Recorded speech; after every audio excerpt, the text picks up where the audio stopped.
113 წელია დედოფლის წყარო დამოუკიდებლობის დღეს განსაკუთრებით აღნიშნავს. ყოველ 26 მაისს ყოფილი გამგებლის ირაკლი შიოლაშვილის ინიციატივით დედოფლის წყაროს სახალხო დღესასწაულს აღნიშნავს.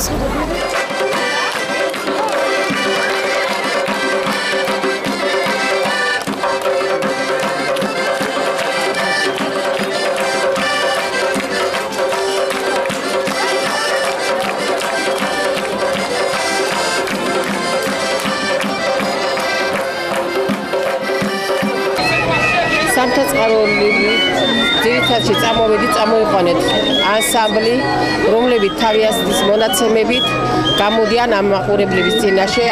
აგრეთვე კუთხური საჭმელები გავაკეთეთ, როგორც ინგილოური საჭმელები, ასევე აჭარული.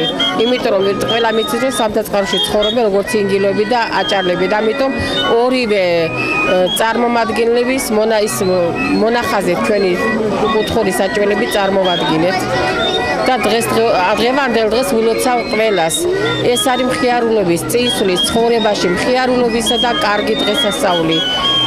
ყველა არის გახარებული და მით უმეტეს ჩვენი სამთაწყაროლი ბავშვები, რომლებიც თქვათ ცენტრთან შორსავად მოკლებულია ჩვენი ბავშვები ყველაფერს და დღევანდელ დღეს სიხარულითა და ბედნიერების დღის აღსავსე დღით არის შემოფარგლული.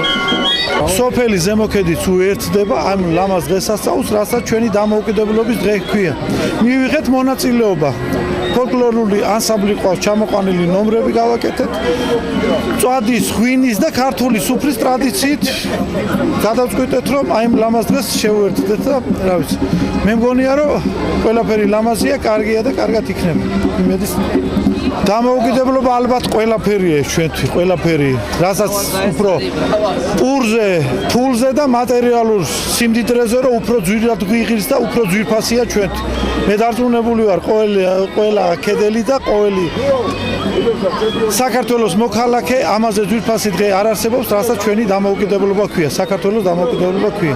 სული და გული თუ ერთდებით და რა ვიცი. გვაქვს ფოლკლორი ძირითადად და სიმღერებია და წარვადგენთ ამ სიმღერებით. ვიღებთ გალაკონცერტზე მონაწილეობას, დიდების ჯგუფი ყავს ფოლკლორი, ესეც და რა ვიცი, ვცდილობთ რომ კარგად წარვადგინოთ ყოველთვის, ყოველ წელს ვიღებთ მონაწილეობას და წელსაც იგივეს ვაპირებთ.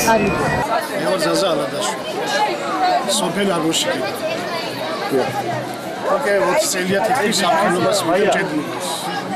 ეს მჭედრობა საიდან შეყოდა მე თვითონ არ ვიცი, მაგრამ თან რომ დავიწყე მუშაობა ჯერ მაინტერესებდა როგორ იყო რა არის ძველი მე ერთი წელი ორი წელი დავხვეწებდი და რო გამოდიოდა მეც უკვე ინტერესი შევადი და ვაკეთებდი მუშაობა არასებობს ნივთი ხმალი ხანჯალი იარაღი ცივიარაღი გაკეთებული არ ამქონდა შეშვიათი რამე ძალიან რამდენად შეიძლება მაგის თავი ირჩინოთ თუ ახერხებთ რეალიზაციას? ჩემციათ ვახერხებ. ვიცოდი საქართველოში არიან ჩემზე ძლიერი ოსტატები, რომლებიც მიგეთავენ ხალე პირში. ვაკეთებ ისინი ავთავებენ ქარქაშებს, საგებოს ყველაფერსა და არიან ძალიან ცნობილი ხელოსნები და თეიმურაზ ჯანაგალია.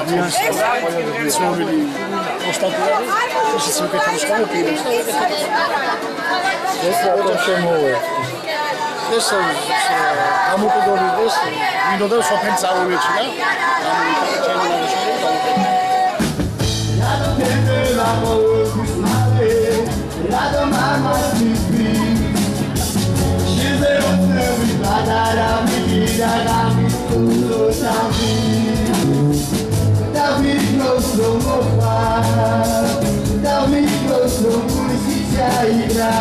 Anda seu da saúde, levou pra estrada da vida, caraída. Cheire cansada, cheia do frio, vem atacar dia a dia. Nessa inteligente e salva-te da essa teria passaria. Tada e me bater.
აბსოლუტურად მთელი საქართველოს ზეიმობს დამოუკიდებლობის დღეს. 24 წელი გავიდა მას შემდეგ, რაც საქართველოს დამოუკიდებლობა მოიპოვა და აქვე უნდა აღინიშნოს, რომ ამ 24 წლის განმავლობაში ძალიან ბევრ წრემთან, ძალიან ბევრ პრობლემასთან ერთად იყო ძალიან ბევრი სიხარული და ძალიან ბევრი გამარჯვება. და რაც ყველაზე მთავარია, დღეს ჩვენ ვართ იმ სიტუაციაში, რომ აბსოლუტურად ყველა მოქალაქეს აქვს ნათელი მომავლის განცდა.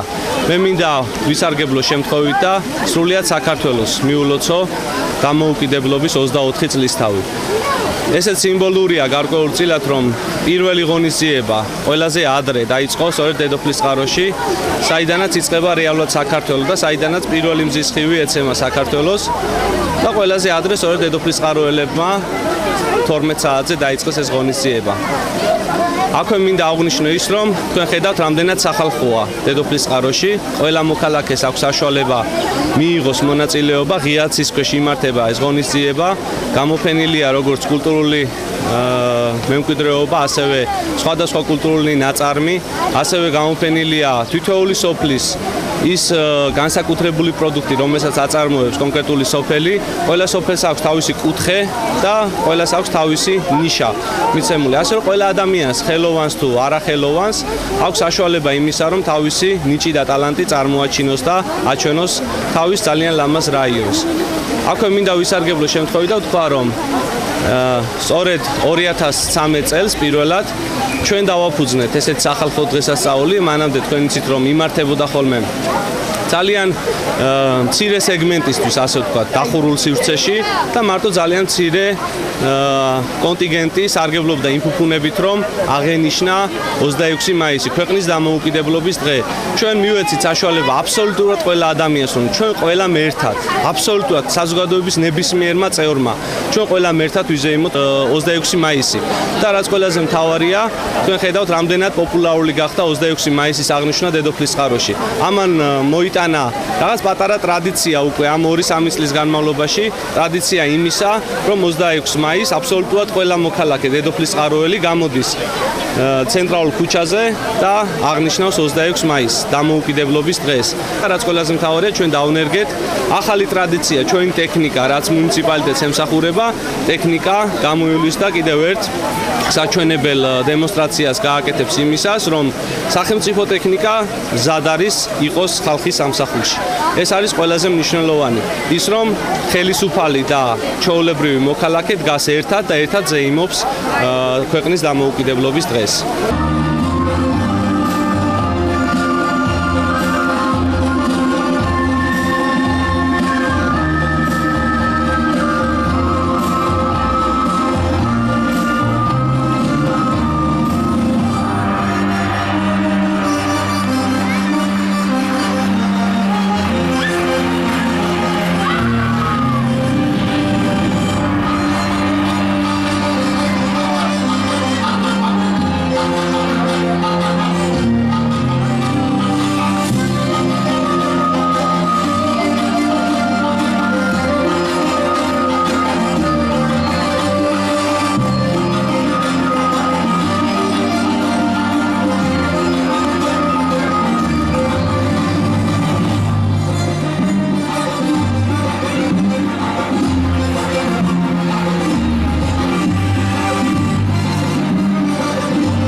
თუ არა ფიზიკელებისათვის, ვისთვის არის ძვირფასი დღევანდელი დღე.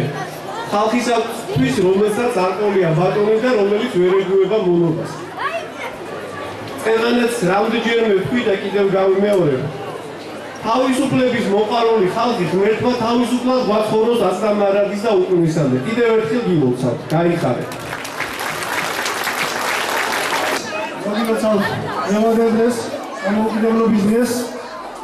ალბათ სიმბოლურია ისიც, რომ დღევანდელ დღეს უახლოეს ისტორიაში ყველაზე ხმალაღებული ქართველის მირაბ კოსტავას იუბილეა.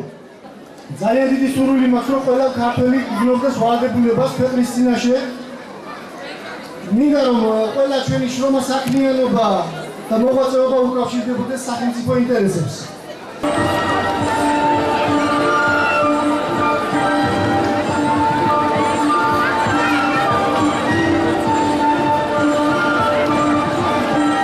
წარვადგინეთ ჰამლეტ გონაშვილის სახელობის ქართული ხალხური სიმღერისა და გალობის ანსამბლის ერთ-ერთი სიმღერა მრავალჟამიერი. შევუერთით ამ 26 მაისის დამოუკიდებლობის დღეს და ძალიან კმაყოფილები ვართ და იმედია ჩვენ ამღერი მაყურებელს მოეწონდა. გილოცავ დამოუკიდებლობის დღეს. დღევანდელ დღეს დიდი ზეიმია დედოფლისწყაროში იმართება პურის, ღვინისა და ფოლკლორის ფესტივალი. დედოფლისწყაროს კულტურის ცენტრი არის ორგანიზატორი ამ ყველაფრის. მუნიციპალიტეტთან და საკრებულოსთან ერთად ძალიან ამაღლებული განწყობაა, გვაქვს ძალიან კარგი საკონცერტო პროგრამა წარმოდგენილია, თქვენ თვითონ ხედავთ ძალიან კარგი ეთნოგრაფიული კუთხეები ყველა სოფლის მიერ. მონაწილეობას იღებს მთელი სოფლის მუნიციპალიტეტები, გამგეობები, საკრებულოები, ჩვენი კულტურის ცენტრის თითქმის ყველა თანამშრომელი როგორც სოფლებში, ასე ქალაქში. ისევე როგორც მთელი საქართველოს ჩვენი მოსახლეობას დედოფლისწყაროს მუნიციპალიტეტის შეუერთდა ამ საერთო სიხარულს და მოგეხსენებათ, რომ ჩვენთან უკვე ტრადიციად ჩამოყალიბდა და როდესაც ქალაქის ცენტრში თითოეულ სოფელს და მათ შორის ქალაქსაც გამოაქვს თავისი ფოლკლორი, გამოაქვს სუფრა, თავისთვის დამახასიათებელი ის ნიუანსები, რომელიც ამა თუ იმ სოფელს ერთმანეთსაგან განასხვავებს და ძალიან კარგი მადლიანი ქიზიყური პურმარილი იშლება ხოლმე, სადაც ჩვენი დედოფლისწყაროს, ჩვენი მუნიციპალიტეტის სტუმრებს თუ ჩვენს მოქალაქეებს საშუალება აქვთ მივიდნენ ერთმანეთი დალოცონ, მიიღონ ეს დღევანდელი დღესასწაული და იზეიმონ საქართველოს დამოუკიდებლობა. და მე მინდა ვისარგებლო ამ შემთხვევით და მიულოცო ჩვენი მუნიციპალიტეტის მოსახლეობას და არა მხოლოდ ჩვენი მუნიციპალიტეტის მოსახლეობას, მთლიან საქართველოს ერთ-ერთი ყველაზე ღირსშესანიშნავი დღე, რასაც დამოუკიდებლობის დღე ჰქვია და მინდა ხაზი გაუსვა, რომ ალბათ თითოეული ქიზიყელისთვის უფრო ძვირფასია ეს დღე, რადგან ჩვენ ვართ უბატონო კუთხის შვილები, ჩვენთვის ბატონობა, ჩვენზე არ ვიცი, სხვადასხვა ქვეყნის თუ სხვადასხვა თავადის ზეწოლა მიუღებელი არის და ყველაზე მეტად თავისუფლება ალბათ თითოეულ დედოფლისწყაროელს და ქიზიყელს აქვს სულში. ფესტივალი უკვე ტრადიციულია და მესამე წელია ტარდება. წელს ყავდა გამარჯვებულები სხვადასხვა ნომინაციაში. ეს იყო საუკეთესო ქარხნული ღვინო, საუკეთესო გლეხური ღვინო და ღვინის სხვადასხვა დასახელებები, საუკეთესო პური, საუკეთესო ფოლკლორული ნამუშევარი, საუკეთესო მხატვრული კოლექტივი, საუკეთესო დაწყობილი სუფრა. საუკეთესო სუფრისათვის დაჯილდოვდა ქალაქ დედოფლისწყარო. საუკეთესო გლეხური ღვინისათვის სოფელი ზემო მაჩხაანი. არბოშიკი მე მინდა განსაკუთრებულად გამოვყოდა ხაზგასმით, იმიტომ რომ არბოშიკი მართლაც არ უღალატა და ტრადიციას და მართლაც ზღაპრულად გაფორმებული ეთნოგრაფიული კუთხე, ზღაპრულად გაფორმებული სუფრა და საუკეთესო პური წარმოგვიდგინეს ამ შემთხვევაში ზუსტად არბოშიკს პურის ნომინაციაში მიენიჭა პირველი ადგილი. ულოცავ მათ ამ გამარჯვებას და უფრო მეტ წარმატებებს უსურვებ. საუკეთესო გლეხური პური წარმოადგენს სოფელმა გამარჯვება. სამრეკლო საუკეთესო რეწვით გაგვარხარა. ზემოქეთ ჰქონდა კარგი ეროვნული კერძები. ახილოს კალოდან დაჯილდოვდა ხათუნა არაბული, რომლის გამომცხვარი პური შირაქში მოწეული ხორბლისგან იყო გაკეთებული და მართლა ჟიურის დიდი მოწონება დაიმსახურა. კარგი იყო სოფელ ქვემოქედის წითელი ღვინო ალექსანდრიული ჯიშის, მართლა განსაკუთრებით და ორიგინალობით გამოირჩეოდა, სპეციალისტებმა ხაზგასმით აღნიშნეს, ღვინის ავტორი გახდათ ზეზვა მარტიაშვილი. საუკეთესო მხატვრული ნომერი ჰქონდა წარმოდგენილი სოფელ სამთაწყაროს. საბათლოს ჰქონდა კარგი ეროვნული კერძები, განსაკუთრებით ხაზგასმით მინდა გამოყო სოფელი ფიროსმანი, რომელმაც მართლა გაგვაოცა აჭარული კერძების მრავალფეროვნებით და მე ნამდვილად არ ვიცოდი თუ ამდენი კერძი არსებობდა მათ სამზარეულოში. სოფელში. საუკეთესო იყო სოფელ ხორნაბურჯის ევროპული ღვინო, რომელიც გოგი კიკილაშვილმა ანუშიკუს მშვიდობამ წარმოადგინა. სამხატვრო სკოლა დაჯილდოვდა საუკეთესო ნახატისათვის. და გარდა ამისა, მე არ შემიძლია არ გამოვყო მირზაანი, რომლებიც საუკეთესო სუფრისთვის დაჯილდოვდნენ. და ფესტივალის ჟიურის და ორგანიზატორების მხრიდან განსაკუთრებით მადლობა დაიმსახურეს იმ ჯგუფებმა და სხვადასხვა ორგანიზაციებმა, რომლებსაც გამოფენები ჰქონდათ წარმოდგენილი. ესენი გახლავთ მხარეთმცოდნეობის მუზეუმი, საბიბლიოთეკო გაერთიანება, ეპარქიის დედაოების საკმაოდ მნიშვნელოვანი გამოფენა, საუკეთესო ქისიყური კუთხისათვის სტუდია არლეკინო დაჯილდოვდა. აც განსაკუთრებით დაჯილდოვდა და გვინდა მოვეფეროთ გივი ფიროსმანაშვილს, რომელიც ყოველ წელს გამოდის და ჩვენი ფოლკლორ ფესტივალის აქტიური სტუმარია. მოსწავლე ახალგაზრდობის სახლს და მადლობა ვაშლოვანის დაცული ტერიტორიების სახლს. განსაკუთრებით გამორჩეული იყო სოფელ გამარჯვების კუთხე და გოდერძი გონაშვილის მარანი, რომელიც ყოველ წელს თითქმის გამარჯვებულთა ნომინაციაში არის. წელს განსაკუთრებული მოწონება დაიმსახურა მისმა ნახევრად მშრალმა ღვინომ ნომერი 4 ღვინო კახურო გონაშვილისა. მე ყველა გამარჯვებულს კიდევ ერთხელ ულოცავ და უფრო მეტ წარმატებებს ვსურვებ.